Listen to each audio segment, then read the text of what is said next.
নগদ অ্যাকাউন্টে টাকা চেক করার জন্য আপনার ফোনের ডায়াল প্যাডে চলে আসতে হবে। আসার পর আপনাকে *167# কোডটি ডায়াল করতে হবে। কোডটি ডায়াল করার পর আপনার সামনে এরকম একটা মেনু চলে আসবে। আসার পর এখানে দেখুন 7 নম্বরে একটা অপশন দেখতে পাচ্ছেন মাই নগদ, তাই নিচে 7 নম্বরটা লিখে দিতে হবে। লিখে দেওয়ার পর সেন্টারের উপর ক্লিক করতে হবে।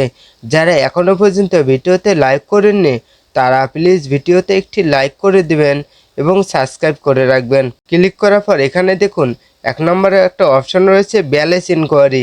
এখন নিচে 1 নম্বরটা লিখে দিতে হবে। লিখে দেওয়ার পর সেন্টারের উপর ক্লিক করতে হবে। ক্লিক করার পর এখানে দেখুন ইন্টার পিন। এখন আপনাকে আপনার নগদ অ্যাকাউন্টের পিন নাম্বারটি লিখে দিতে হবে। পিন নাম্বারটি লিখে দেওয়ার পর সেন্টারের উপর ক্লিক করবেন। ক্লিক করার পর দেখতে পারবেন আপনার নগদ অ্যাকাউন্টে কত টাকা আছে। তো এই ছিল আজকের ভিডিও। আপনার কাছে ভিডিওটি কেমন লেগেছে তা অবশ্যই কমেন্ট করে জানাবেন। আর ভিডিওটি ভালো লাগলে অবশ্যই ভিডিওতে একটি লাইক করে দেবেন এবং সাবস্ক্রাইব করে রাখবেন।